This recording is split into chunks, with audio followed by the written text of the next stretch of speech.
সকাল সকাল ঘুম ভাঙে পাখির ডাকে। আর পাখির এই ডাকটা শুনে আমার মনে পড়ে পাখিদের খাবার দেওয়ার কথা। তাই সকালবেলায় সবচেয়ে প্রথম কাজ হলো পাখিদের খাবার দেওয়া। আজও তার ব্যতিক্রম হলো না, সকালবেলা উঠেই পাখিগুলোকে খাবার দিয়ে দিলাম। এরপর একটু পরে বেলকনিতে চলে গেলাম দেখার জন্য যে পাখিগুলো খেয়েছে কিনা। দেখলাম বেলকনিতে চারপাশে শুধু পাখি আর পাখি। তারই মধ্যে মা রান্নাবান্নাও শুরু করে দিয়েছে। এই কয়দিন মা আমাদের বাসায় ছিল, মা আজকে চলে গেছে, এর জন্য মনটা ভীষণ খারাপ। মা রান্না করেছিল খিচুড়ি, কারণ মায়ের হাতের খিচুড়ি খেতে আমার ভীষণ ভালো লাগে। আর সেদিন আমি মাকে বলেছিলাম আজ যেন খিচুড়িটা রান্না করে। মাও সকালবেলাও ঘুম থেকে উঠেই রান্নার শুরু করে দিল খিচুড়ি। যেহেতু বন্ধের দিন তাই আমরা সকালবেলা খিচুড়ি দিয়ে শুরু করেছিলাম। দুপুরের মেনু তো থাকবে আলাদা, তাই না? এই যে মা খিচুড়ি রান্না করছে আর আমি ভিডিও করছিলাম। মা কাছে থাকলে সব কিছু যেন অলস অলস মনে হয়, তখন যেন কিছুই করতে ইচ্ছে করে না।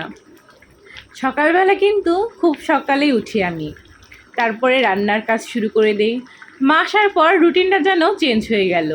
সকালেতে উঠি কিন্তু মার আগে আর উঠতে পারি না, সব সময় মা আগেই উঠে যায় আর উঠেই কাজ ছেড়ে রান্না বান্না শুরু করে দেয়। আমাকে শুধু জিজ্ঞেস করে যে আজকে কী রান্না হবে, আমিও বলে দেই, কারণ আমারও তখন এত আলসামি ধরে যায় মাকে দেখে। মা তো মাই হয়, তাই না? সত্যি বলতে যখন আমার শাশুড়ি মা আমার সাথে থাকে তখনও কিন্তু আমার উঠতে লেট হয়ে যায়। মাও সবার আগে উঠে রান্নাবান্না শুরু করে দেয়, তারপরে আমি উঠি। অভ্যাসটা যেন চেঞ্জ হয় যখন দুজন একজন আমার কাছে থাকে না, তখন যেন কোনো আলসামি আর কাজ করে না, হয়তো বা দায়িত্বটা কাঁধে চলে আসে এর জন্য। আর এই যে দেখো আমাদের খিচুড়ি রান্না হচ্ছে আর এই দিকে আমি আমার কাজ শুরু করে দিয়েছি। মা খিচুড়ি রান্না করছে আর আমি এই দিকে বিভিন্ন ধরনের ভাজা তৈরি করছি।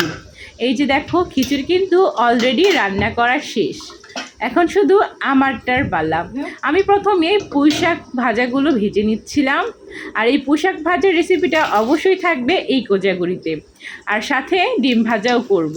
প্রথমে পুঁই শাক ভাজাগুলো করে নিচ্ছিলাম, কারণ খিচুড়ির সাথে যদি বিভিন্ন ধরনের ভাজা হয় তাহলে কিন্তু খিচুড়ি খেতে আরও বেশি ভালো লাগে, খিচুড়ির মজাটা আরও বেশি পাওয়া যায়।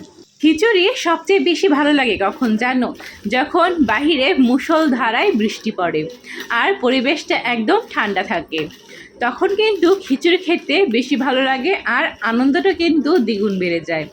সেই দিন বৃষ্টিটাও ছিল সামান্য পরিমাণ, পরিবেশটাও কিন্তু ঠান্ডাই ছিল, এর জন্য খিচুড়িটা খেতে আরও বেশি ভালো লাগছিল। এই যে দেখো আমি এদিকে ডিম ভাজার প্রস্তুতি নিচ্ছি। অলরেডি আমার পুঁই শাক ভাজা কিন্তু শেষ, এখন আমি ডিম ভাজবো। গরম গরম ভাতের সাথে ডিম ভাজা হলে কিন্তু আমার আর কিছুই লাগে না, ডিম ভাজা আমার এতই পছন্দ। আর খিচুড়ির সাথে ডিম ভাজা কিন্তু বেশ ভালোভাবেই মানিয়ে যায়। এই যে আমি এক এক করে ডিমগুলো ভেজে নিচ্ছি।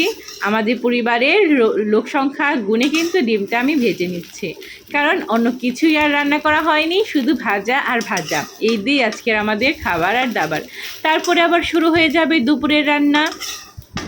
দুপুরের রান্নাগুলো কিন্তু আমি নিজেই করেছিলাম, হ্যাঁ মা অবশ্যই সাহায্য করেছিল আর দেখিয়ে দিচ্ছিল, কিন্তু রান্নাটা কিন্তু আমিই করেছিলাম। সেই ভিডিওগুলোও থাকবে এই কোজাগুলিতে, দেখার জন্য অবশ্যই কিন্তু চোখ রেখো কোজাগুলিতে। শেষে কিন্তু আমি মায়ের তৈরি পাঁপড় ভেজেছিলাম। এই যে দেখো খাবারের ছবিটা। তো বলো কেমন হয়েছে আমার আজকের আয়োজনটা?